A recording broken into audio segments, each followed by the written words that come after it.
It's April 8th, 2018. That means it's time for the Knee Jerks, Detroit Sports Talk with Eno and Big Al. I'm the Big Al of the equation, longtime Detroit-based podcaster and blogger. Joining me, as always, is Greg Eno, the man who knows a lot of things about a lot of things and has his fingers in numerous pies, which he will tell you about shortly. Greg, welcome back. Been a couple weeks. Yeah, well, that's what it is Yeah, around here. usually is. Every couple of weeks. That's what we do here. Mhm. Yeah, these fingers are full of dirt from all the pies I'm at. I am Greg. Thanks for the introduction, Al. You can check me out on my WordPress blog, Out of Bounds, and my Red Wings blog, The Winged Wheeler, also on WordPress. Check me out there, and also follow me on Twitter at Greg. Follow the Knee Jerks on Twitter at the Knee Jerks, and our Facebook fan page is facebook.com/the Knee Jerks. And we have a Knee Jerks group on Facebook as well. So visit us there and pipe in on anything we might want to have you pipe in about. Al is with us. Of course, he's going to be telling you how to get to the podcast in other ways, other than the way you're accessing it right now. Also, joining us in a few minutes, it all kind of came about late in the week with the news of Hazel Park Raceway shuttering its doors. So Dave Mesrey, one of our good friends of the Knee Jerks, has joined us. Dave is a journalist and an author, and he's got some personal ties to the raceway. He's also written a number of stories in and around the track, well connected over there. So as soon as I heard the news about the raceway, I immediately reached out to Dave and said, could you be with us? And he said, I sure can. So he'll be with us in a few minutes. We got that. We've got Al's got a whole plate load of things to talk about. We got whose birthday is it? But Al, before we get to any of that, why don't you talk about how else folks can get to the podcast? Okay, as always, you can go to our podcast page, go to thekneejerks.net. That takes you to our host site where you can directly download or stream our podcast. As always, we are available on iTunes and on Stitcher Radio. Just search the Knee Jerks, Eno and Big Al. Obviously, all the links are of our social media sites as well. As Greg mentioned, you can find the blog and the Facebook page where all this will be posted. And also YouTube, as long as they don't screw up the video.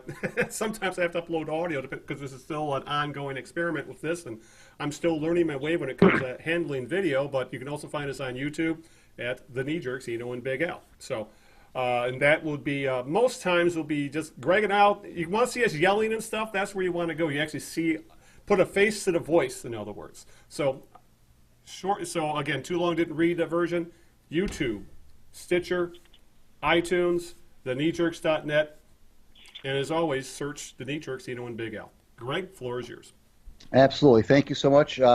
We have a lot to talk about. The Tigers, of course. We have, obviously, Hazel Park Raceway with Dave Mesrey. Red Wings re-upping with Kenny Holland. We'll talk about that. Other things going on. And I also want to remind the folks out there that we are coming up, believe it or not, on our 9th anniversary show, which will be recorded. Let me do the math real quick. May the 20th, Sunday, May the 20th, so it'll be uploaded on Monday, May 21st. Were we like about 25 years old when this podcast started? Yeah. We were doing podcasts before they were doing radio, I think. Yeah. Was what it was. But we'll be celebrating 9 years in May as well. Before we get to Dave Mesrey, though, let's do this. Let's play a game we like to call Whose Birthday Is It, Maestro?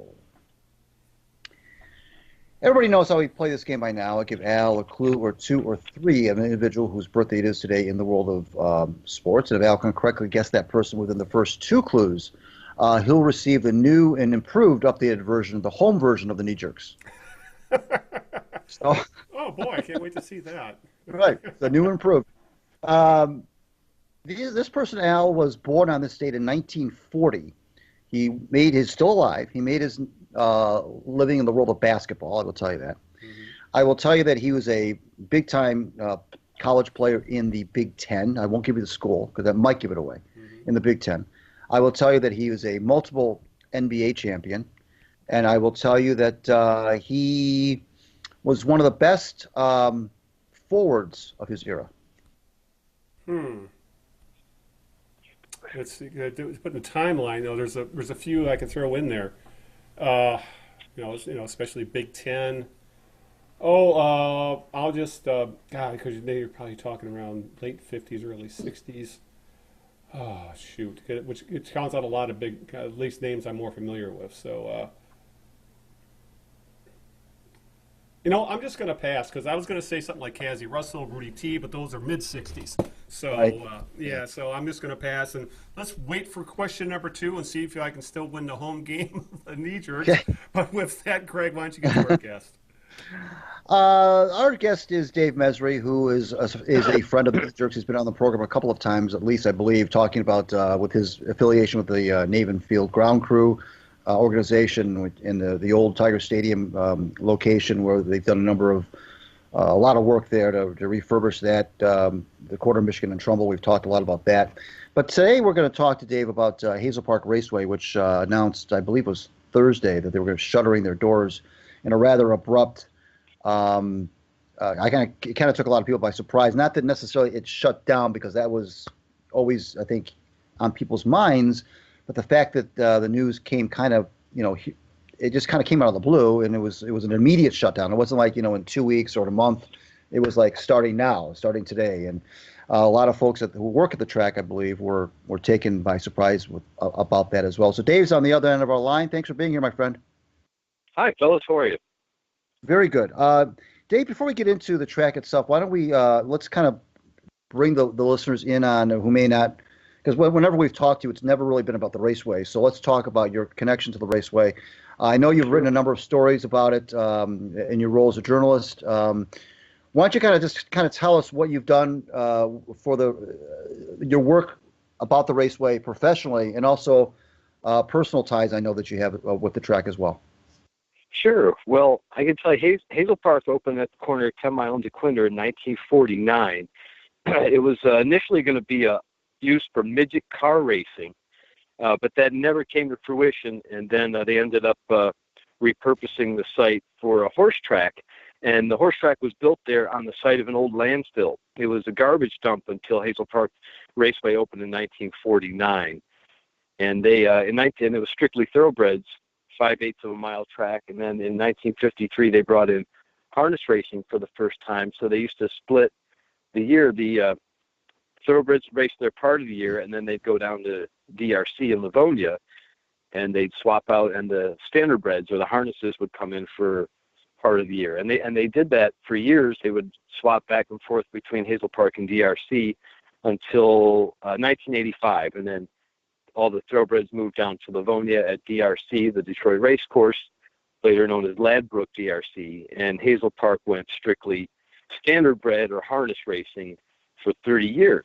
And for 30 years, it was strictly harness racing until 2014, when a lot of people were caught off guard, including me, that Hazel Park decided to bring back thoroughbred racing for the first time in 30 years. So it experienced something of a rebirth or a renaissance of sorts in 2014, and that lasted 4 years until they pulled the plug Thursday morning. And that it was kind of a Motown situation where there was just a sign on the door Thursday morning thanking people for 70 years of horse racing, and that they were going out of business.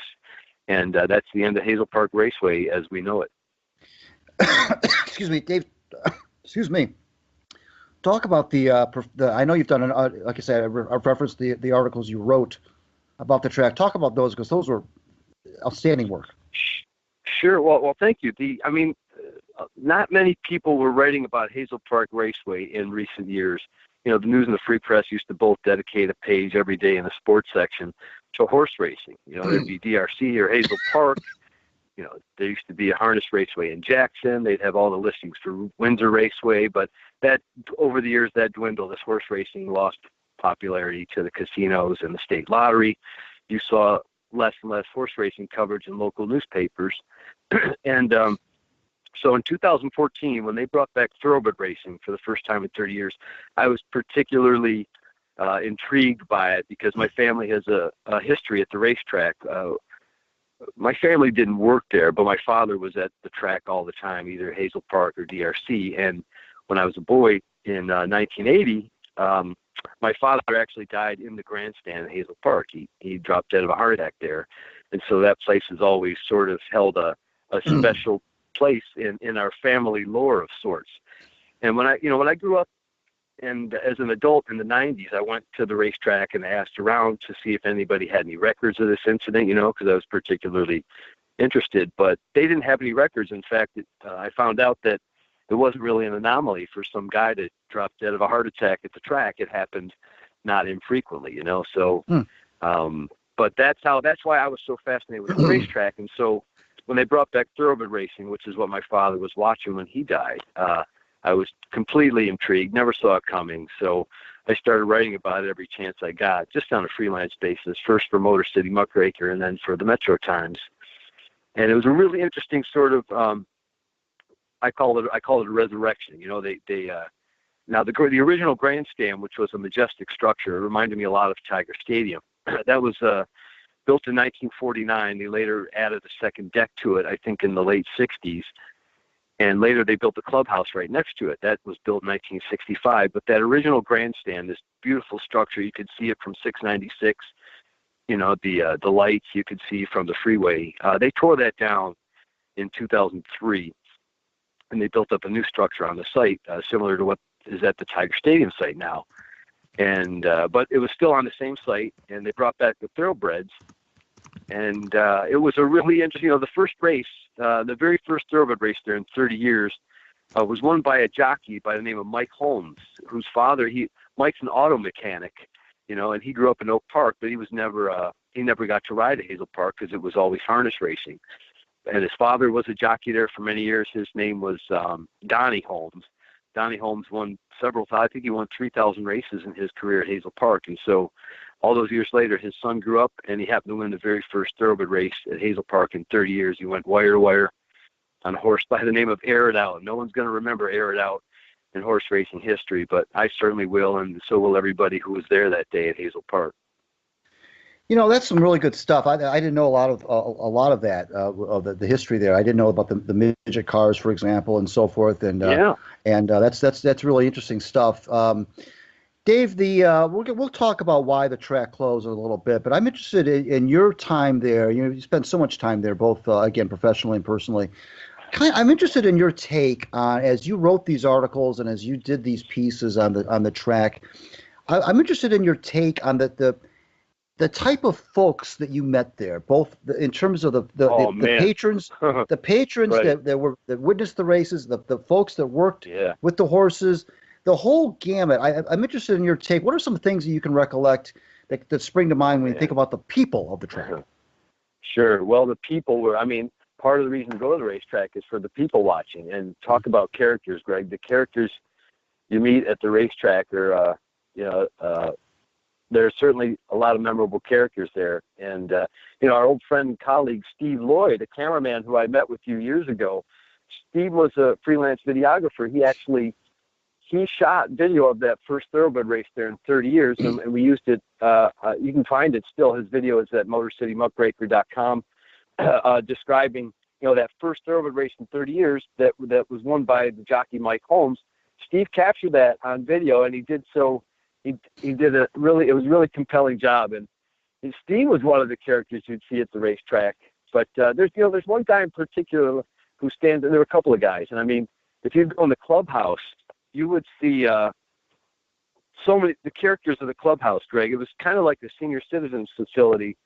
You'd have to be 65 just to get in the door. So I was I'm kidding, of course, but that was kind of like a senior center for the old guys who like to do the simulcast wagering.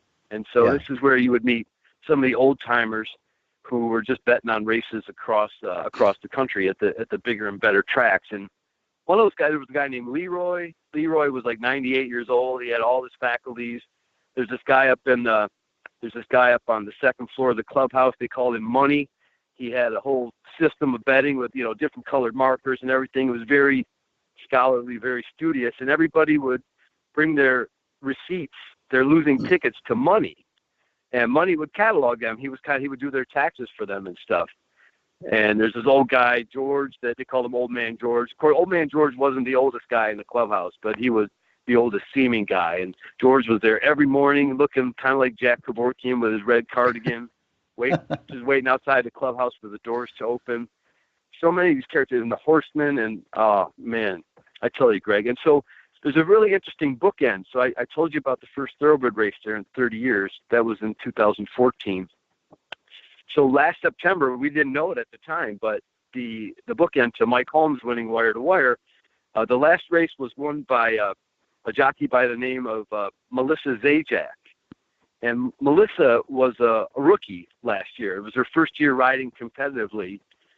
And she actually ended up on the very last race of the last night. It was September the 17th, I think it was last year, September 18th. Melissa won the last race on a horse called Say She's Not Perfect, a filly.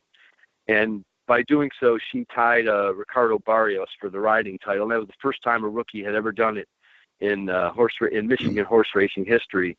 So it was, and nobody was there that night. Like that first night in 2014, the stands were packed and they had a huge crowd. But on the last night there, last September, there's like 50 people in the place. Yeah. I remember I was at that first night as well in 14, and the late Steve Lloyd, by the way, the cameraman of whom you referenced, a friend of mine, good friend of mine, passed away, I believe, 2 years ago around this time of leukemia, I think. Terrible story there, but good stuff. Those memories are fascinating. We're talking with Dave Mesrey, by the way, author and journalist, about Hazel Park Raceway, listening or watching the Knee Jerks here. I'm Greg Eno from Out of Bounds WordPress blogs, and Big Al Beaton is here, and let's bring Big Al in. What you got for Dave Mesrey? Well, we might as well get down to the nitty gritty. Why do you think the track closed? Because there's a lot of reasons being thrown out there that obviously horse racing is declining in popularity.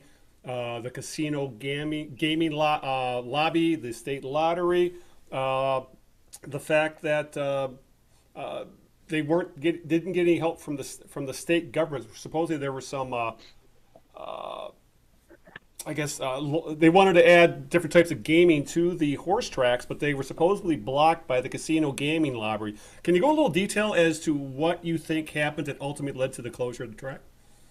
Boy, that's a $64,000 question, Al. I've yet to wrap my head around the whole thing, but you're right on all those things. The casino lobby in Michigan is very strong, very powerful, and unlike neighboring states like Indiana, Illinois, and Ohio, those states have facilities that they're hybrids. They're horse tracks, but they're also casinos. They call them racinos, like racetrack casino. So those are legal in Indiana and Illinois and Ohio. But in Michigan, racinos are illegal. So the casinos stand on their own, and the horse tracks have kind of had to fend for themselves. And obviously, they haven't fared well in recent years. So the popularity, the declining popularity of horse racing certainly has a lot to do with it. And, it's my understanding that the track owners, this firm in Southfield, Hartman and Kiner, they own the track for years. And, it's my understanding from reading, reports in Crane's Detroit Business, they supposedly were losing $1 million a year up until 2015. Then they cut their losses to about $150,000 a year, according to this guy, Dan Adkins, who was their business manager. I don't know what to believe on that front, but I think it wasn't exactly a money-making outfit for Hartman and Tyner any longer. And 2 years ago, the Tyner of Hartman and Tyner, that was a guy named Herb Tyner, he passed away. He died. He was up in years, and so the families have kind of been trying to, deal with with his estate since his death, and there's been a lot of argument within the families, and there's lawsuits back and forth. So I don't know. It's a complicated situation, but the bottom line is the management of the track was planning to have horses back on site Thursday morning, and they were going to start work. They were shipping him Wednesday, starting workouts Thursday morning. But I heard from my sources at the track that the horses were being turned away Wednesday. Some of them were allowed in, but only about 40 horses, and some of them are still there, but most of them have shipped out. And they pulled the plug, put a sign on the door the morning of, similar to the way Motown Records did when they moved to Los Angeles back in '72. A lot of musicians showed up at Motown that day only to find a sign on the door saying close. We moved to LA, and that's basically what Hazel Park Raceway did Thursday morning. Thanks for 69, 70 years of horse racing, we're out of here. And that's how it ended. So it caught a lot of people off guard, including horsemen and patrons, and even a lot of regulars were showing up that morning at the track expecting to go in the clubhouse and do some simulcast wagering. But that's all she wrote, man. That's the end of Hazel Park. And I got some news for you. I can't confirm this, but my sources are telling me at the track that we're looking at a possible demolition of the racetrack facilities, the grandstand and the clubhouse, possibly as soon as the end of this month. Wow. So they've been planning this for a long time, it sounds like, then if they're moving that quickly. Sounds like. Yeah, Hartman and Tyner own some properties. They own some properties in Florida that they recently sold off, part of all these lawsuits and stuff. So they've been selling off properties in Hazel Park, and I think the writing's been on the wall for a while. But a lot of people wanted to see one last year, one final thoroughbred meet at Hazel Park, and they didn't get the farewell they were hoping to. Yeah, you mentioned Herb Tyner, some trivia about him. He was one of the original, when Bill Davidson bought the Pistons in 1974, I believe. He originally went in with a consortium of people, and Herb Tyner was one of them. There were a bunch of people who bought basketball-loving people who pooled their money together to buy the Pistons from Fred Zollner, and Herb Tyner was one of them. I don't know how long Herb was a investor in the Pistons, but the interesting the other thing too about this, Dave, we talk about the horsemen, we talk about the employees, of course, who unfortunately have lost their jobs, obviously, but the people that you talked about, you mentioned the people watching, and all those folks, the regulars, for example, the people who really, the track was so much a part of their lives. You and I mean, it's one thing for us, but for some of these people, talk about that for a second. The impact that this has on those kind of people. Right. Well, of course, it's impacted a lot of people, including I talked to a guy who showed up Thursday morning by the name of Ray Rattan. Ray's 85 years old. He's been coming to the track for 65 years. He said that was just his thing, and now he's lost his thing. He doesn't know what to do with himself. A lot of people don't know what to do with themselves. But just as important, if not more so, is the future of the horses who were stabled there. There are 42 horses still stabled there, and there were some 400 horses who were set to be stabled there all summer, and now their owners and breeders are scrambling, and a lot of these horses' future is up in the air right now. So that's also a burning question out at Hazel Park. What's going to become not just of the people, but of the horses? Right. That's for sure. Al, anything for Dave before we let him go? Just a quick question about horse racing in the state in general. Do you think Northville Downs is going to be long for this world as well? Oh boy, it's a good question, Al. I don't know enough about Northville Downs, but it doesn't look good for the future of horse racing in the state of Michigan. So you may be right about that. I don't know, but for your listeners who are still interested in horse racing, the only place left to see it in Michigan is at Northville Downs, and they're running standardbreds, harness racing out there. And I think their meet is going on now. I haven't been out there in years, but that's the only one left. Hazel Park Raceway is no more. Sad stuff, but this is one of those things, Dave. It's like a relative who is in failing health, and you're not shocked when you hear that they've passed, but it still kind of stuns you, especially in the manner in which it happened. So the final was very final. The finale of it was indeed very sudden. It really was. Yeah, if your listeners would like to read about the final race at Hazel Park, just go to the Metro Times and punch in my name, Dave Mesrey, or type in the jockey Melissa Zajac, or just type in Hazel Park.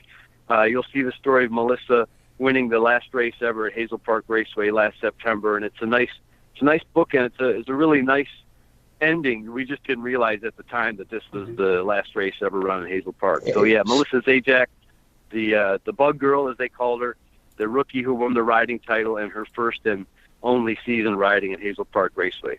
There's something poetic about that, Dave. There's something about that having happened. You mentioned the first time ever. There's something about it. By the way, that story that Dave just mentioned, indeed go to it and indeed read it. It's one of the finest pieces. I'll link to it in the show notes. It's one of the finest pieces of writing I've ever read, and I'm not joking. Dave, you did a great job on that. Good stuff. I mean, really, honest to God. Thanks a lot, Greg. I mean, Melissa's really quite something. So keep an eye on her. It'll be interesting to watch her career from here on out. She's a class act, and I wish her all the best. Will do. We wish you all the best. Thanks for doing this, Dave. Have a good rest of your evening, and take care, my friend. Thanks a lot, guys. Thank you very much. Yep. Take care. Okay. Dave Mesrey. Yeah, that article that he referenced is just fantastic. Yeah. So yeah, I wish, yeah, if you would, Al, if you could link to it in the show notes, sure that'd will. be terrific. Well, we got lots to talk about. Let's do clue 2 though of the birthday Fire game. away. This is for the home version of the Knee Jerks. This person was born, like I said, in the state of 1940, so he's 78 years old today. He is still alive. He's a Hall of Famer in basketball. He starred at a Big Ten school. I will tell you that it was not Michigan. Mm-hmm. I will also tell you that he was a multiple pro champion. And I will also tell you that he was a NCAA champion as well, playing for his school, and he was a power forward. All right, NCAA champion, power forward. Didn't play in the state. Oh, good Lord. Yeah, okay, won an NCAA. God, there's so many names from that era too. The thing is that thinking of Big Ten players, like I didn't think about Oscar Robertson, but he played for Cincinnati, for example. Right. Shoot. I'm guessing it had to play probably at Ohio State. I'm thinking. Oh, good Lord. No, we're just wasting time. You're just going to have to give me the gimme on this one. This is, Okay. This is one of those where I'll probably just. I'm playing the home game right now anyway, so Yeah. if you want to put that. So give me the gimme after we go this Okay. a little while. So we got a lot to get to anyway, and Sure. not a lot of time to get to it. So on with the show. All right, we want to talk about Ken Holland. We want to touch on the Tiger starts of the season, what's going on with them. If we got time, maybe a little Lions. But I think the big topic right now is in this city is Ken Holland. And Yeah. we touched on this on the last podcast. When those rumors started to go around, Greg, that he might come back. Because for most of the season, he was kind of left hanging out there as a lame duck. There was a lot of talk that the Wings might want to shake up the front office, that we might see a whole new era of Red Wings hockey. Well, a few weeks ago, rumors started to come out that, well, not so fast. And, well, that was confirmed yesterday, as a matter of fact. Saturday afternoon, the news broke that Ken Holland re-upped for 2 seasons as Wings GM. Chris Ilitch held a press conference before the final game of the year yesterday, which the Wings did lose. And he put it this way, Greg. When I fly an airplane, I love doing it with a pilot who has done it before. Ken has done it before, even though it's been over a decade since he's done it. And there was a lot of questionable decision-making made since when he did it and where we stand now with a team that has missed the playoffs 2 consecutive years and are now 5th in the draft lottery. We'll talk a little bit about that as well. Couple things about the press conference, though. This is unsurprising that Holland's coming back at this point. I think the longer this went, probably the odds are he was going to come back. But they pretty much fessed up, finally admitted, we're on a rebuild. This team is rebuilding, and Holland specifically mentioned they need to fix the defense. And other than that, it really felt like the Ilitches decided to keep Holland around because they felt comfortable with him. They didn't want to. They liked some of the moves he's made over the past year or two. When they kind of put their toes into the rebuilding pool, and they, I think they want to. I guess the way you want to put it in the end, Ilitch wants to give Ken Holland enough rope to either hang himself or to fix the mess he created. Or actually, you could also argue, Greg, that maybe some of this mess was created by the Ilitches for their clinging to that damn playoff streak, which essentially stopped any rebuild in its tracks for about 3-4 years when it should have started. And it should have started, you can probably go back to the early part of this decade. So there might be some, we put Ken Holland into this because we wanted this playoff streak to continue.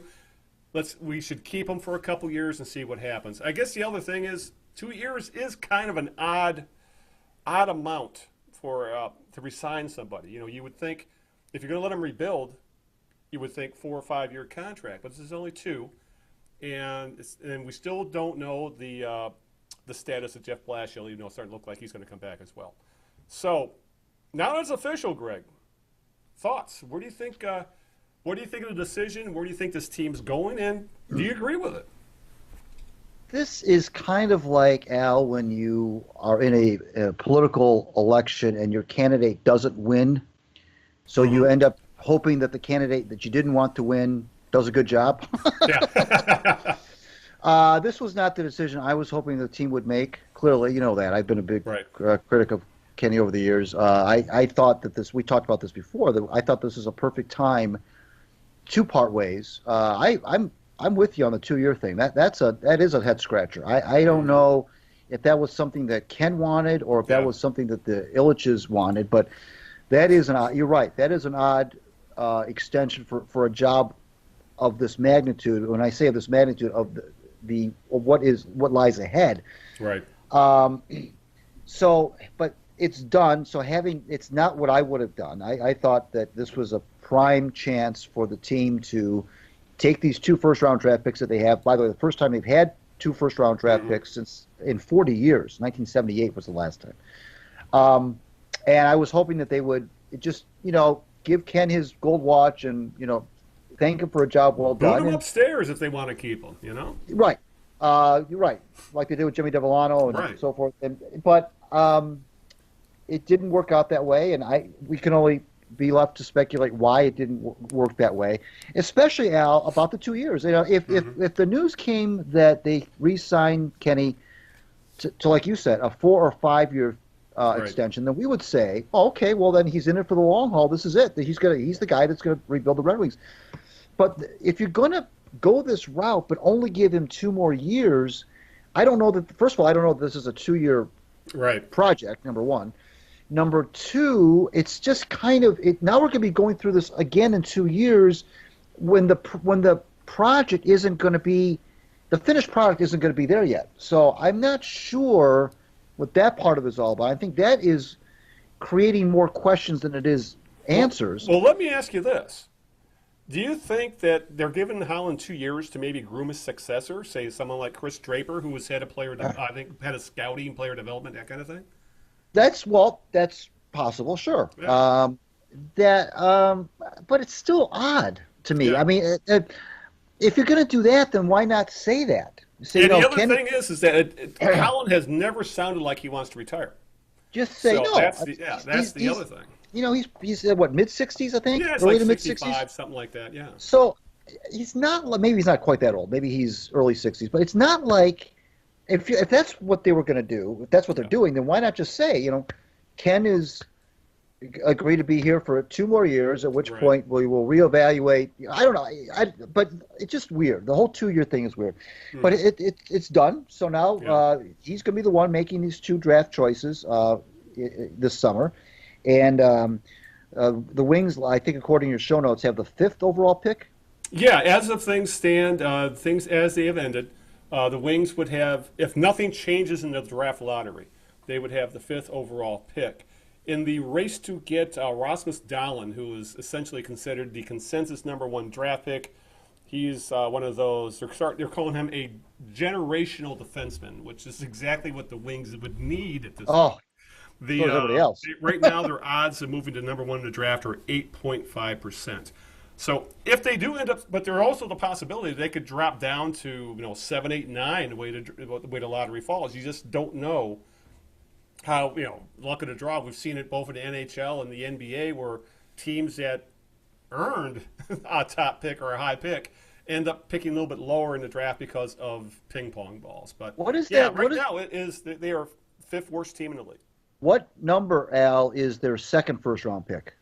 Do you know? I believe, depending where Las Vegas is, it's going to be in the high 20s. Okay, all right. Yeah. Well, the reason I was asking that question, I was thinking maybe they could package the 2 picks together and maybe move up. But that could happen. And don't forget, their 2nd-round pick is going to be damn high as well because of their record. So they could. They have some ammo. That's just all the picks they have. To Colin's credit, they got 11 picks, I think, in this draft, or in the first 4 or 5 rounds. Right. There's a lot of ammo if he can get creative to maybe move up in the draft and get the guy they're targeting. And obviously, the person everybody's targeting is Dahlin. The thing is, though, can you talk a team into giving up essentially a chance at a possibility at a 20-year Hall of Fame player? But I want to go back to about the timing of this. The other odd thing we didn't talk about is the timing. Mm-hmm. Why announce this extension so late. I mean, the season's almost over with. Right.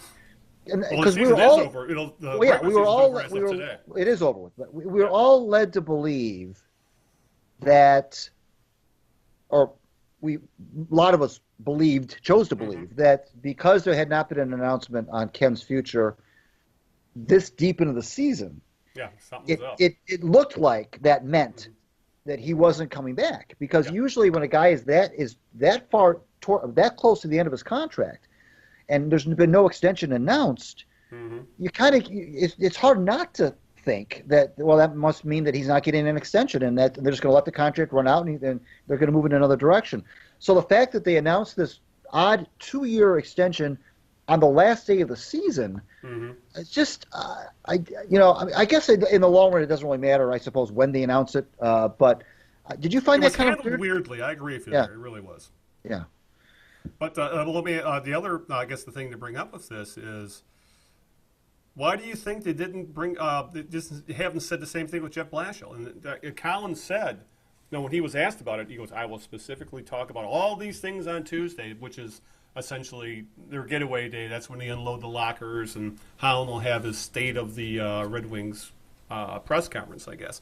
But I do find it interesting that neither one of them said anything about what's going to happen to Jeff Blashill. Even though all signs are pointing to him coming back for the last year of his contract, I just would have got the feeling, if everybody's coming back, why did they just say it right then and there? That kind of left Blashill hanging out to dry at the end of the season. I don't know about you. Maybe I'm just, overthinking it, but I read that. Never. I read it to mean that Blashill's gone.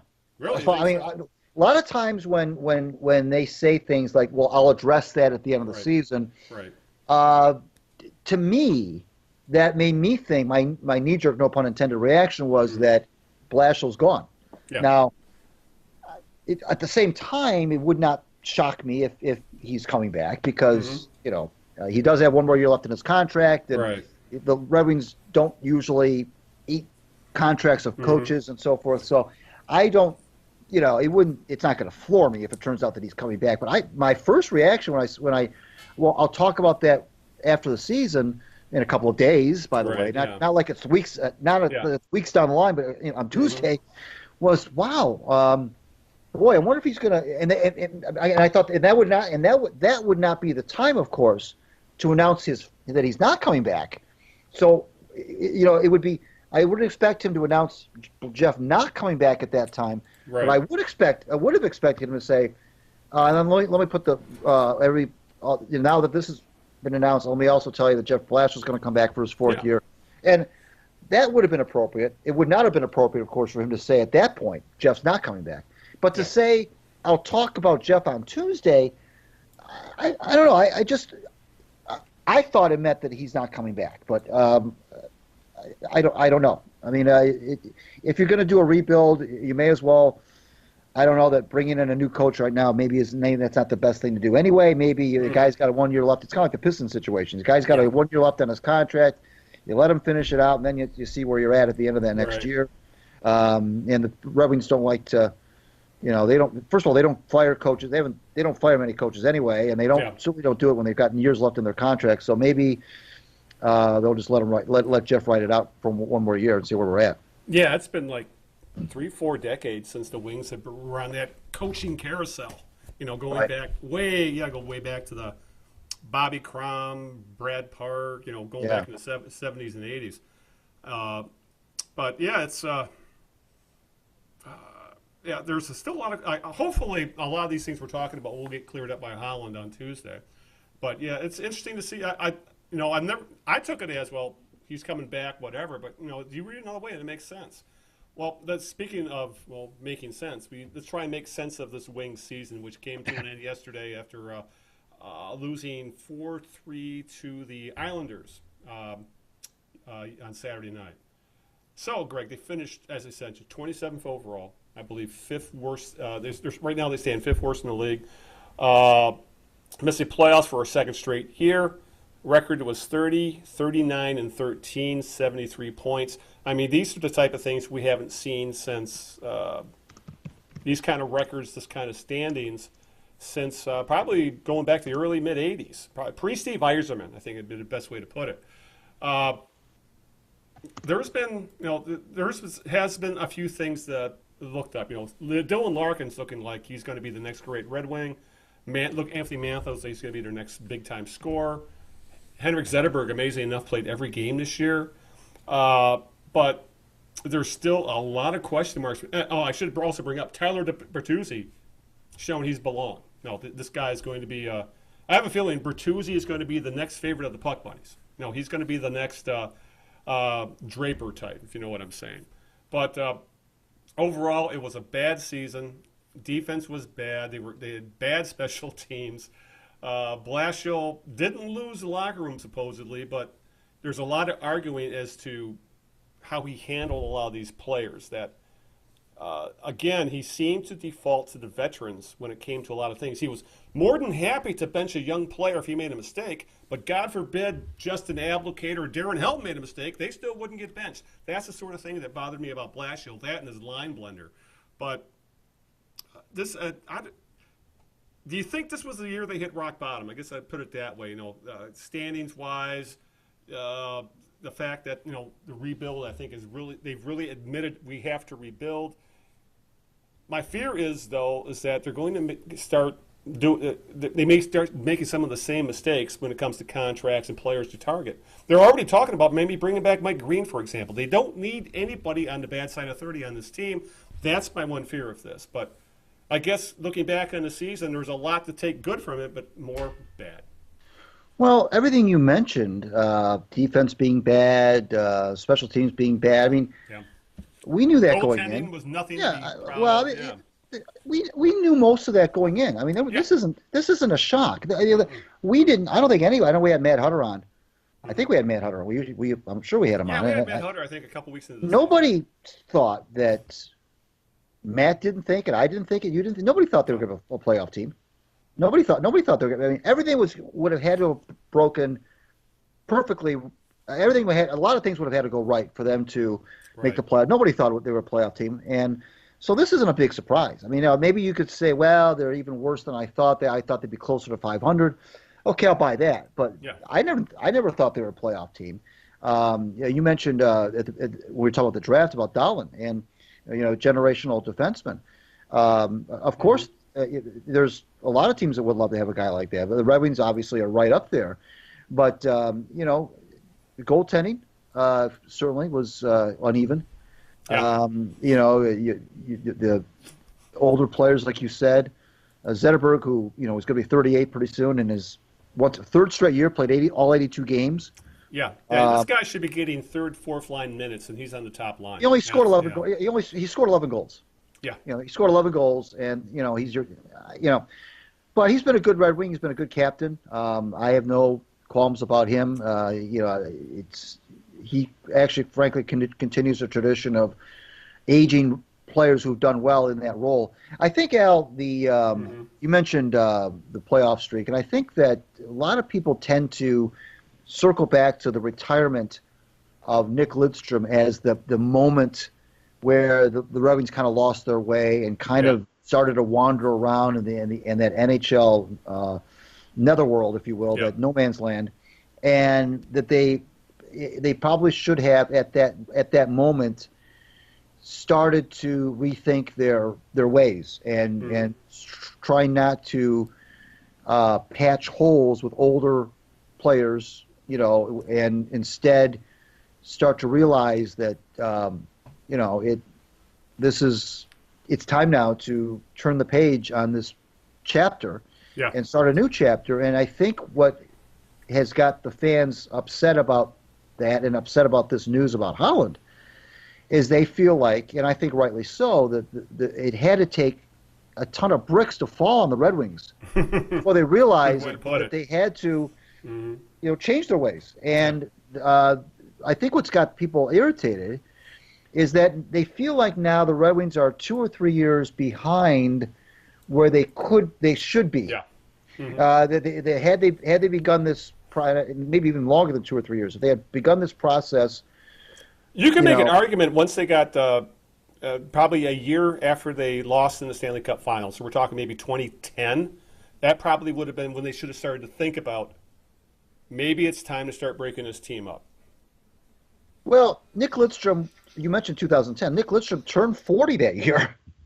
You know, I mean, Nick played it, I think, until he was 42.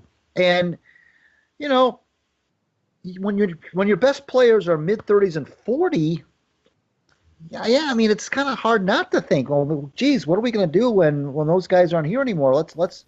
Mm-hmm. Fortunately for them, what's saving some face about this whole thing is that there are still some young players that are worth building around. The Larkins of the world.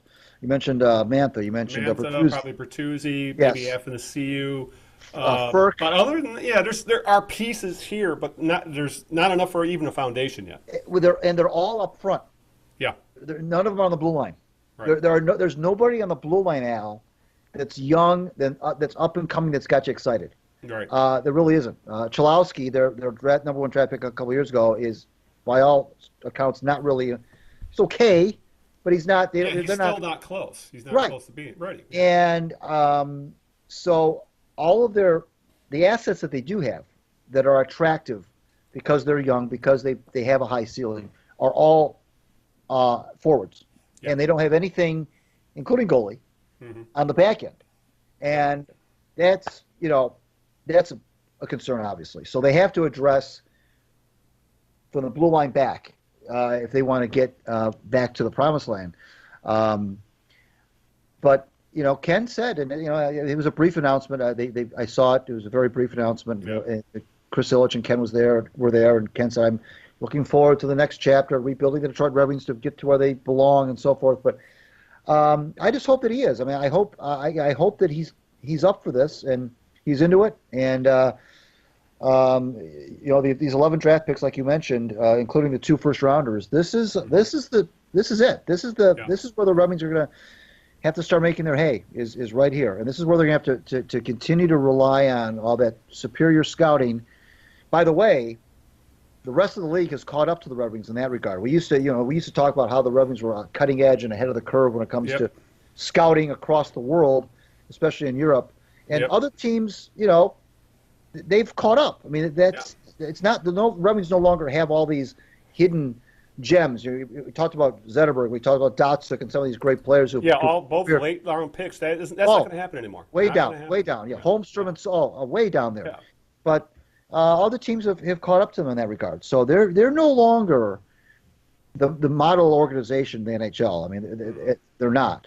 But they still have, I think, there's still a mystique about them. There's still an aura, but they're no longer what they used to be as an organization. Yeah, to say the very least, and that brings us back to Ken Holland. So kind of like the circle of life there. It's, but I guess kind of to close out this conversation, at the very least, as you put it took them a ton of bricks to hit them smack in the face, but they have finally accepted the fact that this is not a good team, and they have to accept that we may see some bad hockey for a few years now. And I think it was pretty much, and it was shown by the attendance this year that there was no bump from the arena. People aren't going to go unless they see a winning, entertaining team. And they didn't play well. They didn't play well at home. They didn't play well. Right. That was a big reason. And they had no. It wasn't like Fox Sports Detroit. Their analysts had hammered on that after the game yesterday. Well, if this team played better at home, they probably would compete for playoff spot. Well, if they were doing that, we wouldn't be talking about the rebuild. It's, it's. Don't get me going on their rose-colored glasses view of things. So I'm sure it comes from above them, but still, I have fears with the Holland coming back specifically. There's talk about they want to make a run at John Tavares, the center from the Islanders. I could maybe see the argument because he's still on the good side of 30. He's like 27 or so, but I'm still terrified that Holland hasn't learned his lesson from all these albatross contracts his team has with, and that's what's really choking a rebuild more than anything else is that they are hard capped. They are, they have to wait for the Glendennings and don't get me going on that Nielsen contract, which still has 4 years to go, or the Kaiser contract and the Helm contract.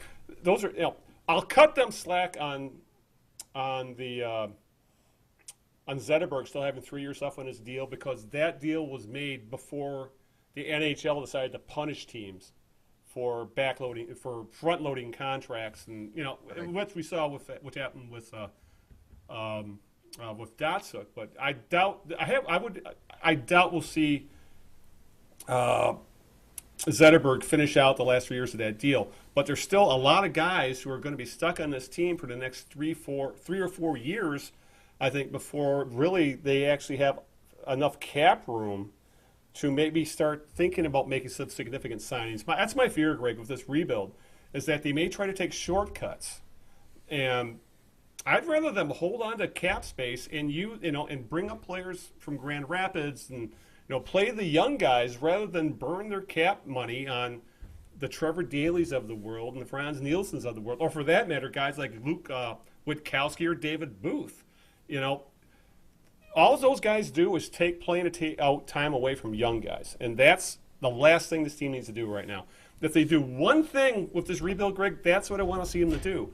Enough of the old guys taking away playing time from supposedly the future of the team. Exactly, and that's again, that's something that it's a 180. It's a 180 from what this team has been about. It's always been about you earn your playing time. You're if you're young, you're in the minors for maybe a little bit longer than other teams would keep players in the minors. And that's something else that's got to stop. You're log jammed because you've got veterans here who aren't going to give up their ice time. Who shouldn't give up their ice time. And that's a total 180 from where the team is now. And now it's all to me, it should be the opposite. It should be, if you're older, you shouldn't get ice time. You should be, and you mentioned Tavares, and again, we're talking about a forward. Yeah, we're not talking about a defenseman in his prime. And I know that's not. Hey, those don't grow on trees. I understand that, but right. This team, Al, isn't going to go anywhere, even in a rebuilding situation, unless the Red Wings address. They need a legit top pairing. They have legit top pairing, and they need a. We see how important goaltending is, especially in the playoffs. Yeah. And let me ask you one more thing. Yeah. We're talking about let's play the young guys. Let's stop giving playing time to guys like Luke Witkowski. Well, if Blashill comes back, he could be coaching for his job, which means he's going to default to playing veterans to win games. So if you ask me, if you're going to keep Blashill, you got to extend him, because then he might have a more of a comfort level knowing if he plays young guys and loses games, he's not going to lose his job. See, that's another thing that I think the Wings need to figure out. That's a great point. Yeah. That's true. The whole lame duck coach thing. I mean, that's. I don't always buy into that, but that's true. I mean, he would be in his last year. Maybe the news they're going to announce on Tuesday is that Jeff's getting an extension. Yeah. I mean, maybe that's why. It doesn't have to be a long one, but a year or two. Well, maybe that's why he didn't want to say anything Saturday. Maybe he said, I'll talk about Jeff on Tuesday, and maybe that's when they're going to say. We've extended Jeff Blashill for 2 more years or whatever. Maybe the same amount of time that Kenny's been extended. Which would make sense. I don't know. Maybe that's what the news is going to be. Yeah. But I'm not a big fan of Blashill's, but I'm not strictly opposed to him coming back either. Yeah. I mean, because of the state of the team right now, they're not going to win. It's not like they're going to be contending for the Stanley Cup next year. So I'm not really all bent out of shape if they bring him back. I was just hoping that from a front office standpoint, they would decide to just kind of blow it up, turn the page. Yeah. What's that? Blow it up. If you're going to do it, blow it up. But knowing them, yes, exactly. Knowing the Illiches, knowing Holland is their version of blowing it up would have been to do the Draper thing, or something internal. Exactly. Which I don't know. That would have placated the fan base either. I think the fan base is ready for somebody. Nothing against Chris Draper, who was beloved while he played here. Right. I think that they're ready to see somebody come out who has no ties. Yeah. And I've said this before. somebody who has no ties to the Red Wings organization in any way, shape, or form. I don't want to hear about, I grew up in Windsor, I was a Red Wings fan all my life. I don't want to hear that. Yeah. I want to bring somebody in who really has no ties. That's what the Maple Leafs did. They brought in Brendan Shanahan, who had zero ties to the Maple Leafs. Zero. He never played for them, never talked about wanting to play for them. He was totally an outside guy. But he came in and brought in Mike Babcock. Of course, they drafted Austin Matthews, brought in Lou Lamoriello, and have built a very strong. That team could go deep in the playoffs. Yeah. I mean, and they've done it in a relatively short period of time. So I hope they got lucky in the draft. I don't want the Red Wings out to fall back on this old boys network of we're all Red Wings for life. Red Wings way. Yeah, that's what they did with Blashill. And now here we go. They're going to bring in. You mentioned Draper. On the surface, to say, oh yeah, reward him for all the time, and they're grooming him. And I'm not sure that's the right way to go. Well, the fan base would treat it like the transition with the Lions from Millen to Mayhew, which Mayhew was Millen's second in command. Or Dombrowski to Avila. Or Dombrowski to Al Avila. Bingo. Yeah. Exactly. That's another good sometimes one. Sometimes you just want a brand new guy to come in who has, like the Lions finally did with Bob Quinn. Yeah. And bring in somebody who has no ties whatsoever to the organization, who has no heartfelt feelings for them, and no soft spot for the winged wheel. Just come in and do his thing. But that ship has sailed. We can't. We can talk about it all we want. Kenny Allen's coming back, so I just hope that he gets it right. Yeah. All right. With that, before we move on to the surprising Detroit Tigers, why don't you give me the hopefully the gimme question of the birthday game? Well, this is no longer for the home version of the Unique Jokes, but this person, you're right, did go to Ohio State. He was a teammate of Jerry Lucas. He was a teammate of Bobby Knight, who won the 1960 NCAA championship. Multiple championship winner with the Celtics, and made a very famous steal in the playoffs against the 75th. I had to think about it for a sec. Who else would have been on a team? But then Steele has, the infamous Havlicek stole the ball call from Johnny Moe. So I completely forgot John Havlicek was a Buckeye. Yep. Yeah. Indeed. Damn. That was a good team. I forgot that Bobby Knight was. I forgot that Bob Knight was a player on that team. Yeah, exactly. Boy, talk about some attitudes on that team. Right. Well, hopefully. I haven't been on a roll. There's times at those birthday games where I get them on the first damn question, but I'm slumping. Maybe I need that sun in Florida I'm going to get in a couple weeks or something. That's it. I think it's the weather. I'm going to blame the weather. All right. Okay, Greg, let's talk about the Tigers. We really haven't had much chance to talk about them over spring training other than a small rant here or there usually involved with our Jerk of the Week or something. Well, we're about a week and a half into the season. Tigers are hovering came into today, they were hovering at 500. They beat, they ended up sweeping the White Sox, so they are now 4-4 on the season, I believe 11 days into the season. So, of course, small sample sizes abound, and the schedule has been crappy in that they've been playing bottom feeders, Pittsburgh, Kansas City, and the White Sox.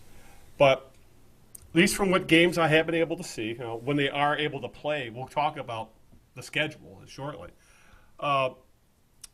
They don't look so far, remember, small sample sizes, as bad as they were meant out to be. One is, of course, Miguel Cabrera's healthy, and he's hitting like Miguel Cabrera. He knocked in the winning run today, had 3 RBI yesterday. Cabrera's going to be Cabrera if he's healthy.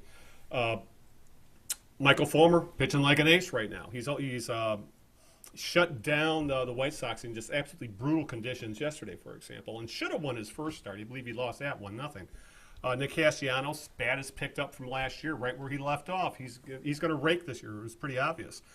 Dixon Machado has been a big surprise at the plate. Pitching has been okay. It has been decent. I'll say it's been pretty darn decent so far. Bullpen has looked okay. Starting pitching has been okay. They have an ERA, team ERA around just under 4, which I will take, considering what I thought it was going to be after this year. Whip is like 1.2. And they seem to be playing hard or playing relatively smart, at least smarter than they seem to under Brad Ausmus, which I guess we can put that as the Gardenhire effect. But I just think so far I'm pleasantly surprised, Greg, but I think a lot of it has to do, we have to remember, they're playing bad teams, and that's why I'm beginning to think this team is not going to win 100 games, is not going to lose 100 games, because they're going to be playing the Royals and White Sox so much, who are worse than they are. Right. The division, you're right, the division's not very good. There's no question about that. Avisaíl Garcia, by the way, continues to kill the Tigers. He just you think there was something there, unbelievable. There wasn't really any room for him, I guess, when he was here. But at the time, they really needed a shortstop, thanks to that PED bust on Johnny Peralta. So that's how you got to wonder if Garcia would be a fixture in the Tigers' outfield if Johnny Peralta wasn't being hiding steroids. Yeah, well, that's true. But the thing I like about the Tigers so far, Al, has been their fight. Yeah. They've really, even on opening day, I know it was a bitter loss, but they 4 runs in the bottom of the ninth, almost probably should have been a 5th run in the bottom of the ninth. Mm-hmm. They came back to win that first White Sox game on Thursday, when they were down 7-3, going into the 8th inning. They scored 1 in the 8th and 3 in the 9th to tie it, then 1 in the 10th. They've been scrappy. They've been scrappy. They've been a pain in the neck to some of these teams. And I know it's only 8 games, but the longer this can go on, and the longer that they just kind of have a loosey-goosey out there, and because nobody's expecting them to do anything, go out there and have some fun. And you still got to be concerned about Jordan Zimmerman, of course. But really, hey. They've won 4 out of their past 5, and they've done it in some pretty bad conditions, and they've done it 3 of those wins on the road. And these are just confidence builders that I think can do no harm. Now, how long this can be sustained, I don't know. This ERA of which you speak, I suspect is going to go up in the long haul. But this is Daniel Norris hasn't made any starts yet. The weather hasn't gotten nice yet. They haven't really been able to get on a real roll because of the off days and so forth. So it'd be interesting to see how they, if they're able to build on this. Baseball is so funny. They can go to Cleveland this week and lose 3 out of 4. Who knows? But it's always about when you play teams and how when you get them. And Tigers did a nice job this weekend. It was they won a 1-0 game. I never thought I'd see them win a 1-0 game this year. They've had 3 1-0 games already. Yeah, I think it has a lot to do with the weather more than anything else. Right, and so, but I like they seem to be kind of embracing this underdog role. The old Detroit versus everybody kind of. I think that they kind of like that because for so many years there was always the pressure of you got to win the division, you got to go deep in the playoffs. There are no expectations this year, none whatsoever. But since we're talking about the good, we've got to talk about the bad as well. One, there's been very little, other than Nick Castellanos, who is still a very iffy defender. There's been no offensive production from the remainder of the outfield. Matuk's up to a slow start, and Martin is Martin. He is what he is at this point. Right. And you got to wonder, as you said, you got to wonder if some of this stuff is sustainable. Specifically with how the bullpen's pitching right now. Is Jimenez for real? For example, he's actually looking like the guy we thought he was going to be last year.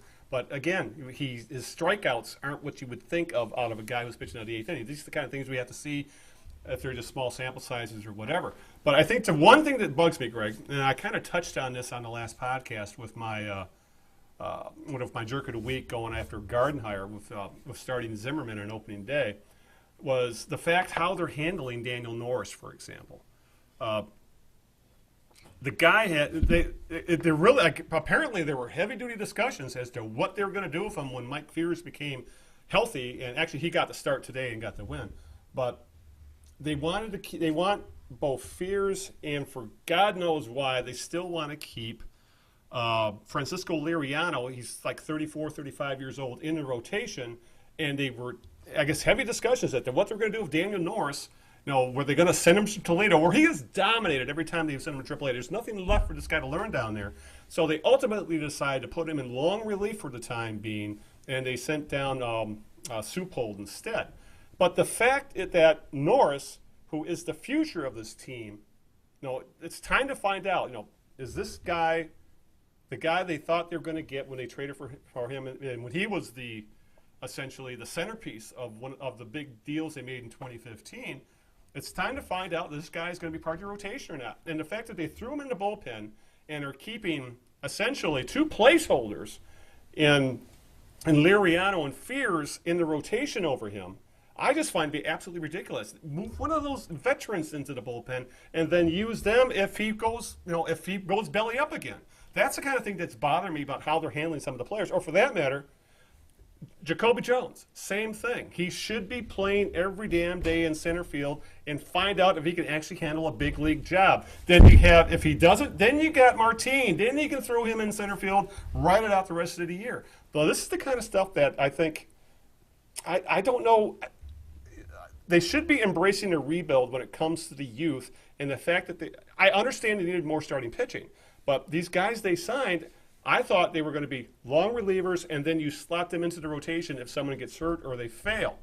Instead, they're going the other way around. They're putting the youth on the bench and in the bullpen and riding the veterans, which makes absolutely no sense to me. That's, I think, my biggest pet peeve with this season so far. Well, I would caution you to write off Liriano. I mean, he had a pretty good start, his first start. It was very good, as a matter of fact. You do need some veteran leadership in a rotation. I'm more concerned about Zimmerman than I am Liriano, frankly. Yeah. And it's not just because of the contract either. But I think what we are seeing though already is the Chris Bosio factor. There's a reason why this guy is one of the best, is regarded as one of the best pitching coaches in baseball. All through spring training, I kept hearing Tigers pitchers, glowing praise about him, and you kind of take that with a grain of salt. Well, it's spring training and yada yada. But these guys, the more I hear them talk about how he has seen something in their delivery or seen something in their mechanics, got them to thinking of address that part of it, then got them thinking. I think get their head straight.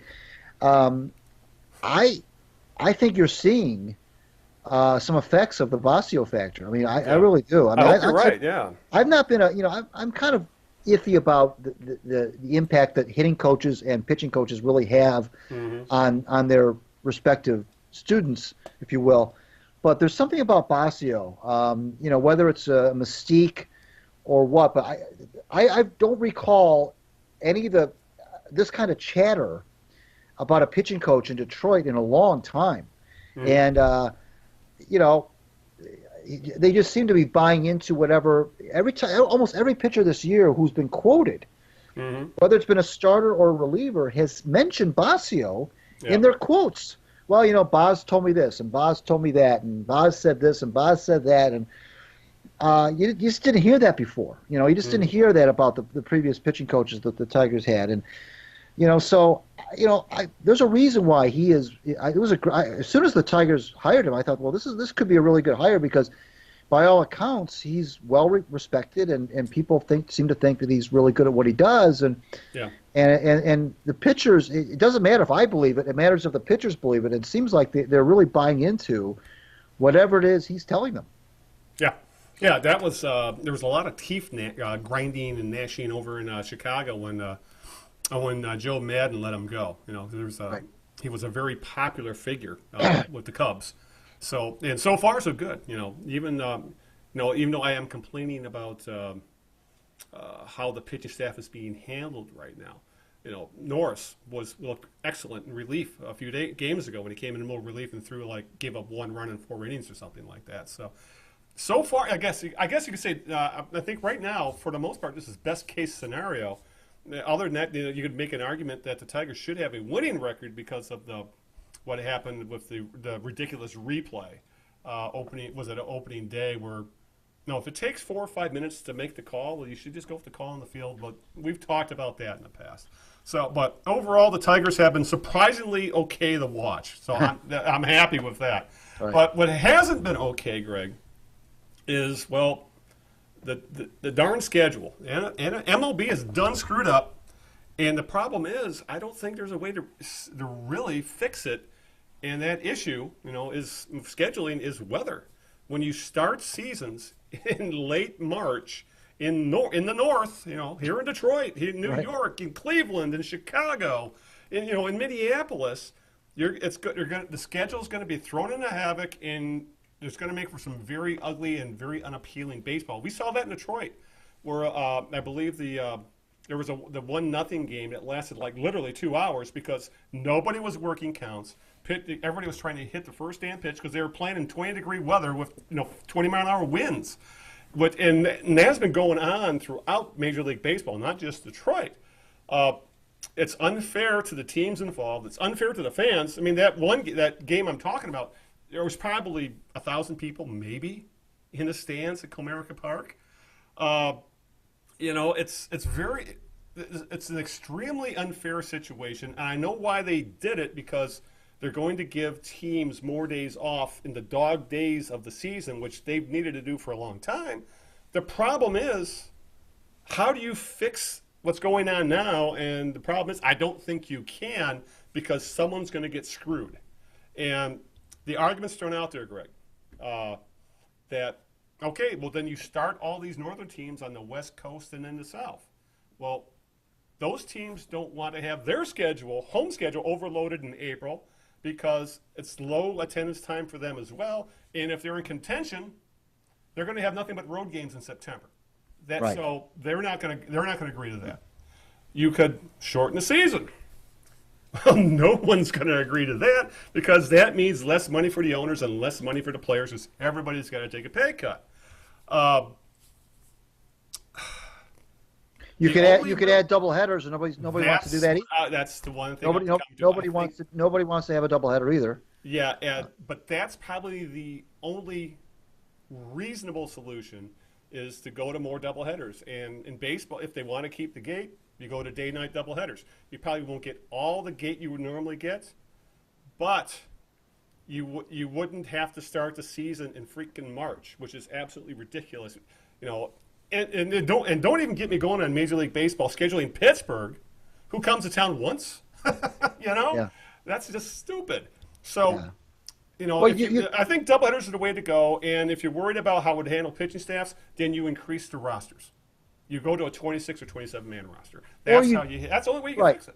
Well, right. You do it like they do in hockey, which says, or I think the NBA does it too, where you have you dress 25, for example. Yeah. But you have kind of like football, all the sports, I guess. Football has a 53-man, but you have the 40. Yeah, you dress 25. Yep. But you can have 27, 28 on the Major League roster. Right. Maybe you wouldn't do it except maybe just in April. Maybe you would only do it for the month of April, for example. You'd say, okay, for the month of April, all teams can carry 28 on the big league roster. You dress 25 at night, but you got 28 there, and you could change the 25 that you dress on Friday can be different than the 25 you dress on Saturday, so forth. And I don't know why that can't. Well, if you ask me, I think they should have expanded the rosters a long time ago anyway. I just think owners are too cheap. You remember, I think it was quite a while ago, I remember going back 10 or 20 years, where some teams carried only 24 players? Yeah. Because they didn't want to pay that extra salary, But, if you ask me, they should increase the rosters, throw some double headers into the season, and at the very least, let's start the season in April rather than March. That's the only solution at this point. Yeah, But of course, everybody's got to agree, and getting owners and the Players Association to agree, good luck with that. Well, and not obviously with 30 teams, you're not going to make all 30 teams happy. For example, you mentioned Pittsburgh. Only time coming to Detroit. Okay, fine. But the Pirates, who cares? But the Yankees make their only appearance this coming weekend. Yeah. You think the Tigers marketing department is thrilled that it's like the circus coming to town when the Yankees come to town, and you think that the Tigers marketing department is thrilled that the Yankees, the mighty Yankees, are going to make their only appearance in Detroit on April 12th, 13th, and 14th, and 15th, whatever that. I mean, do you think they're really happy about that? No. Yeah. They would love to have the Yankees in town in mid-June, late June, early July, but you can't. Every team can't get what they want, obviously.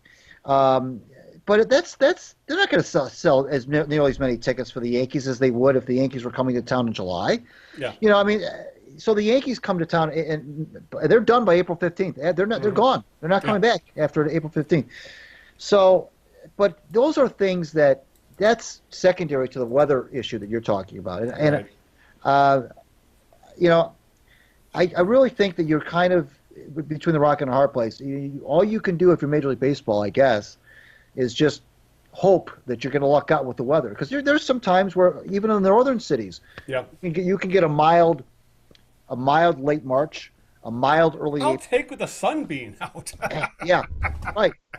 But yeah, you're not going to. I don't know what the walk-up sales were for opening day, for example. Well, I believe it was the first one that did not sell out in quite some time. Yeah, so, and then the Tigers took some heat for not canceling opening day until the morning of opening day. Yeah, after a lot of people had already, 2 days ahead of time was saying after people had already taken the day off, had camped out for their tailgates and spent the money for parking, and that only to be told the game was going to be, even though, like you said, the weathermen the night before said you might want to think about canceling the game. Yeah. And they didn't do it until the morning of, until after a lot of those people had already, made all their commitments.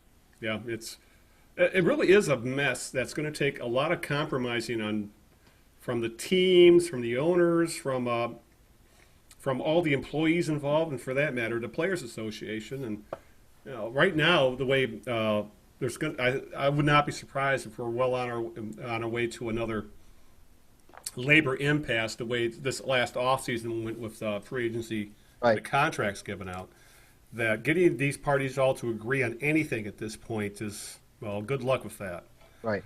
All right. Before we wrap things up, Greg, we might as well touch on the Lions. We haven't had much of a chance to talk about them, but there really has been a lot to talk about because most of the activity going on with the Lions for the past several weeks has been, especially since free agency opened, was essentially they've been targeting depth players, they've been targeting rotational type players in free agency, but not really wanting to spend their cap money on what you might call an impact player, if those guys are even available in free agency.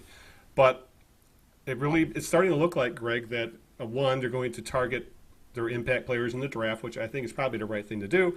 And two, I think they're expecting improvement on the defense coming from Matt Patricia taking over the team, which leads us to the Matt Patricia era begins this week, as Monday is the start of the Lions off-season program, as it's called. This is Matt Patricia will meet his roster in person for the first time and be able to lay out to his players what he expects them to do this year, the usual football coach talk. So, and of course, next up for the brain trust of the Lions is the NFL draft, which I'm sure we will probably talk. Well, God, since everyone's going to fall, we probably won't talk about it till next month because it falls at the end of April. So, I'm not sure what all to make of all this. The Matt Patricia era beginning.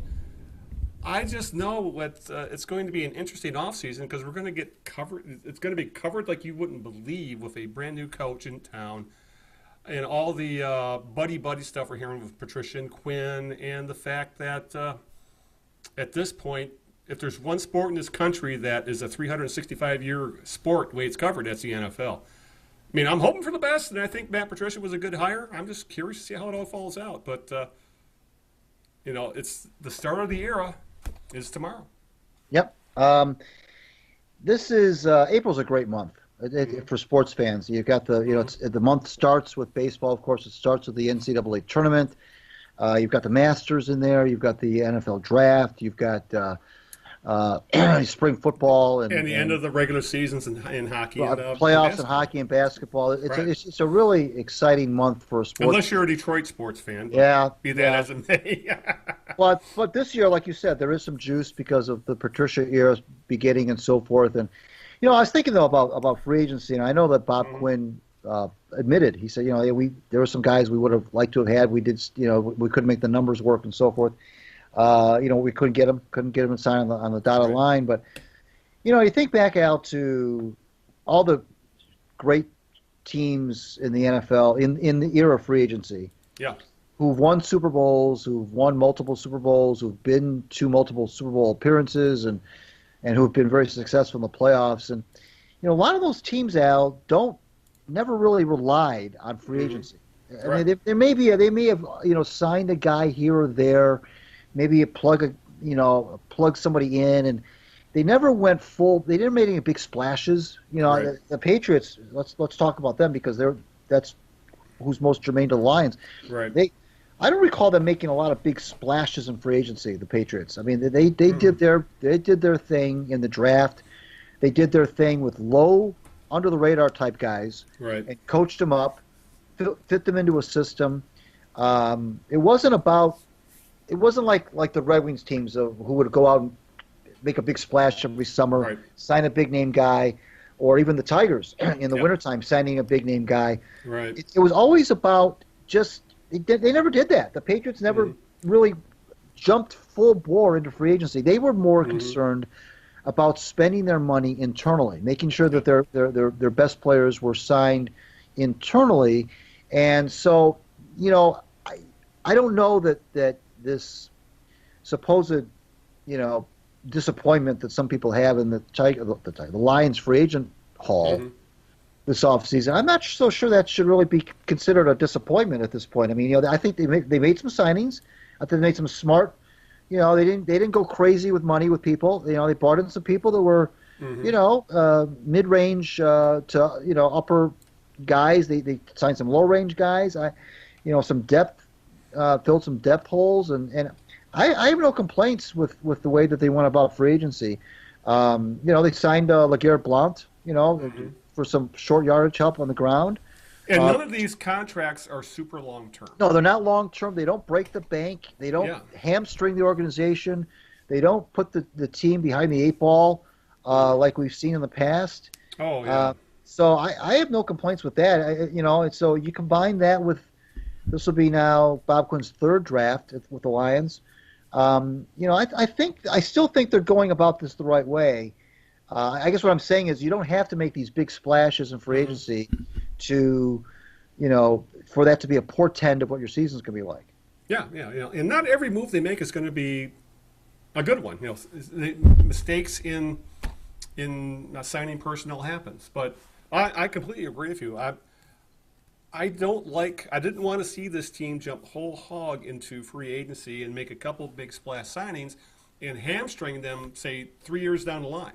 And then they have to kick the can on the salary cap, and then we end up where we were a couple years ago, where you have to let half your defense walk. Well, look how they mishandled the Ndamukong Suh situation. Exactly. The other thing too, I mean, and the Lions did reinvest their money, if you will, to guys like Glover Quinn. Yeah. They settled or locked in some of their defensive pieces. They made a couple of low-level, under-the-radar offensive line signings last week. So I have no complaints with the way they're doing this. I really don't. Yeah, and there'll be a few players to watch. Golden Tate going into the last year of his contract. How do they handle him? Are they going to re-sign him or let his – because that's one thing the Patriots' way was they never kept hold of a guy too long. Right. They would do the Branch Rickey thing and said, I'd rather let a guy go too early. Right. And then be stuck with him and overpaid him when he starts his decline. So I'm kind of interested to see how they handle some of these players. Because, Golden Tate has earned another contract. The problem is, how long of a term are you willing to give a guy who's going to push 30, as a wide receiver? That's the sort of stuff I'm curious to see what's going to happen. Because if they're going to extend him, it's going to happen this summer. Well, go ahead. The thing that I like about Tate, Al, is as far as you mentioned approaching 30 and so forth. The thing I like about him though is that, to me, I know he's a skill guy, but he doesn't strike me as a skill guy whose best skills are going to necessarily fall off the ledge just because he turns 30. I mean, the way he plays football, he's not a deep threat. He's not running 40-yard patterns. Okay, he runs these little 5-6 yard patterns, and his thing is being hard to tackle. His thing is all the yards after the catch. I mean, that's always been Golden Tate's. That's his hallmark. He's always leading the league or close to leading the league in yak, and that's his game. His game is catch a pass 8 to 10 yards away from the line of scrimmage, or even at the line of scrimmage, and make people miss. That's what he's essentially a running back playing wide receiver, which is what he did at Notre Dame. So I don't know that his skill set would necessarily, just deteriorate just because he's 31, 32 years old. He's the kind of guy, Al, who I think could be productive in the right system, and if he's not counted on to be, maybe even turns into a possession guy down the line. But he's the kind of guy I can see him playing into his mid-30s. I really can. I mean, I just don't. He doesn't a different type of receiver, but have an Anquan Bolden type career. Right. He doesn't. He doesn't get. He doesn't get hit hard. Kind of like Barry Sanders. Never used to see him get hard. He doesn't get blown up out there. He doesn't put himself at risk of getting. He's not going over the middle and stretching out for passes where you can get clobbered by a safety. He catches these little dinky passes and turns them into 15, 20-yard gains. That's what he does. So I don't see why he can't continue to do that. So I'm with you. I agree that he's earned himself another contract, and I would have no qualms signing him deep into his 30s, but into his 30s, because I think that he's the kind of guy that can be productive. Yeah, I guess it bears watching the draft, obviously, in what's going to be in like 3 weeks, as to what positions they target, and that would probably reflect on what they think of the current position group and where they may go in the future with this. From all accounts, they're going to target. They need an interior lineman, be it a guard or a center. They need obviously help on the defensive line, and they need a running back more than anything. And those are supposedly the big targets in the early rounds. No, I'm just curious. Obviously, teams have fooled everybody before with their drafts, but depending on who they target, and especially in the later rounds, who they think might be the next. Like Michael Roberts last year was taken as a tight end in the 4th round. Well, Ebron's gone this year. Because now they're expecting him hopefully to step up his game. So it'll be curious to see who they select. Maybe in day 2 and day 3 of the draft, who it might reflect on. They see something in these guys. Maybe that's going to reflect on a current veteran. Because again, that seems to be the Patriot way. As I said, they are pretty ruthless where it comes to handling personnel matters, and we may end up seeing some guys who were fairly popular. Being told, thank you, you're a free agent now, because that's, the Patriots, that's how they've always handled things. They prefer to not pay for past performance. I guess that's the best way to put it. But again, I'm with you. A guy like Tate, I think he should stay fairly productive, for the next few years. So I can see him getting another contract. It's going to be interesting to watch. Yep. All right. With that out of the way, and we've gotten our I don't think we need to talk about the Pistons because we pretty much have to wait to see what happens. Now they still have a couple games left to play. What Tom Gores is going to do with the Stan Van Gundy situation, that's not going to come to a head for at least another week, and we'll be able to talk about that on the next podcast as to the Pistons' end of the season. So I'm sure we'll have lots to discuss on the next podcast when it comes to the Pistons. So we will talk about that then. All right, Greg, I think it's time to wrap things up. So who's your jerk of the week? This is a jerk of the week. I'm going to go with Gabe Kapler of the Philadelphia Phillies. He had a rough first week. Obviously rookie manager of the Phillies. The trend now is to hire these guys as managers who've never managed before at any level of baseball. I mean, that's the new thing now. You got young GMs, young managers, sabermetrics, analytics, computer printouts. Managing, letting the computer make all your moves. Kapler, I think he's making out lineups 2-3 weeks in advance. I mean, it's just. He ran out of pitchers in the second game of the year. Right, he ran out of pitchers. He had a horrible first weekend. He used a bajillion pitchers. He took out his ace guy. Yep. After 5 1/3 or 5 2/3 and 68 pitches. Mm-hmm. Yeah. And the Braves went on to murder his bullpen, which isn't very good, and won that game. He went out to make a pitching move on Saturday, a week ago Saturday, and there was nobody warming up in the bullpen. Mm-hmm. That was embarrassing. Yeah. He has already, some players on the team are already grumbling about the computers making the decisions now. And actually putting their names behind a statement. Right. He is strict. I mean, he is, for Tigers fans who love the sabermetrics thing, you love Gabe Kapler, but I can tell you, after about a week of Gabe Kapler, I'm not so sure how much you'd love sabermetrics anymore, because he is just completely making decisions based on that. I don't get the sense that he was hired to bring, which it makes sense because he's never managed before. I don't think he was hired to manage by feel or by gut anyway. I mean, he doesn't have years of experience under his belt. Number one. Yeah. Number two, they fell in love with this whole sabermetrics thing, and that's the way he manages, and he makes no bones about it. He was very unapologetic about removing. Was it Nola? Is that the guy's name? Their big time starter. The guy he removed after like 68 pitches. Yeah, something like that. But yeah, I know exactly the situation. He made no apologies. It did he said basically just because it didn't turn out the way we wanted, it doesn't mean it was a bad decision. Those fans out there, Al, he was already being booed on opening day in Philadelphia.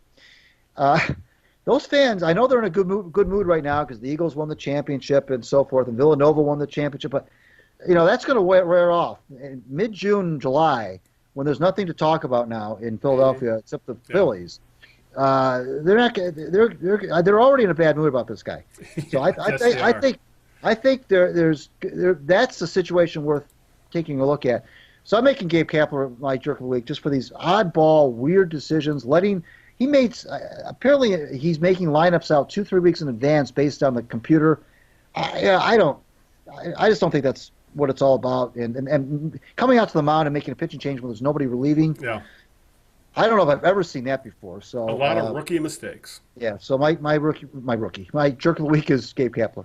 Yeah, it's like we have Kapler on one end with his computer printouts, then we have Billy Martin on the other end picking a lineup out of a hat. So hopefully there's a happy medium there someplace, and hopefully maybe the Tigers have found that around Gardenhire. So, but yeah, that's a good call. That Gardenhire. I don't know that. Thank you, Alexa. But of course. Anyway, but yeah, it's Kapler is giving sabermetrics a bad name right now. I'm with you there. Yes. All right, my jerk of the week. Well, obviously this weekend was the Masters, and it was I watched quite a bit of it. It was a hugely entertaining tournament. Patrick Reed held on to win, and probably the most hated man in golf for numerous reasons. He has a checkered past in college, and he's essentially one of those extremely cocky guys who never really truly could back it up because he never won a major till today. So now he's backed up that talk. But my jerk of the week isn't Reed because of what he's done. My jerk of the week, I'm going to go with Augusta National and CBS for one reason. The worst tradition in sports, the post-event, the final round interview in Butler Cabin, which might be the most cringe-inducing interview and most uncomfortable thing in sports to watch. I mean, I think these guys would much rather get their green jacket and everything out on the course immediately afterward, like they do with every single other big-time golf event. But for some reason, the stuffy Augusta National has some ancient white guy in a green jacket who is unbelievably stiff interview the winner of the tournament, and it's and especially when you have Jim Nantz there who could do the whole goddamn thing. But the Butler Cabin crap is all that's bad about the Masters. As much as I enjoy watching the tournament, and it's a beautiful golf course to watch, and it's extremely challenging to watch these guys play it, Augusta National is obviously. Well, we don't need to go into its history of racism and sexism and its overall stuffiness and aristocratic type. You have to be the 1% of the 1% to even belong to the club. And part of that is that goddamn Butler Cabin interview, which is the most cringe-inducing thing in sports. Even more so than the One the Shiny Moment song, which I hate too. But that's my jerk of the week, is everything that is wrong with golf and the Masters and the eliteness that they like to project is encapsulated in the Butler Cabin interview. So that's my jerk of the week. Augusta National, the people involved with it, and CBS for allowing it. But they want the Masters, so they have to do it. So that's my jerk of the week. I just cannot stand watching that interview. I hate the interviews anyway, but this is the worst type of interview. I want to remind everybody that we'll be back with you in 2 weeks. The new show will upload on Monday, the 23rd of April. Our 9-year anniversary show is coming up. That'll be uploaded on May 21st. So keep your eye out for that. If you watch the video, you can see how much these 9 years have aged us. Well, maybe not, because we weren't doing video 9 years ago, so Yeah. maybe they wouldn't know. But I want to thank Dave Mesrey for being with us and giving us some really cool anecdotes about Hazel Park Raceway that I didn't even know. So good stuff there. Good job by Dave for doing that on a fairly last-minute notice, short notice. And read me at my Out of Bounds blog. Just Google Greg Eno Out of Bounds, and you'll find my WordPress blog. My Red Wings blog, my hockey blog is The Winged Wheeler, also on WordPress.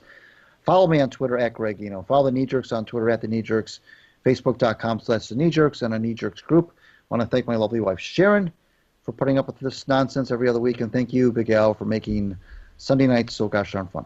Indeed, and thank you, Greg, for taking time out of your busy Sunday to talk sports with me. As always, to find the podcast, as a reminder, YouTube, iTunes, Stitcher, thekneejerks.net. As always, search The Knee Jerks, Eno and Big Al. You will stumble on the podcast. As a reminder, we are no longer on Blog Talk Radio. So good riddance to that, to using Careful. what was actually a very messy, convoluted way of doing a podcast. This is much more streamlined, but also it's all different. So anyway, with that, I want to shout out to Linda, who is working in the ER tonight, and she'll be thrilled that we had lots of Red Wings talk today. And she agrees. She did not want Ken Holland to come back, and she's one of the biggest Red Wing fans you'll ever know.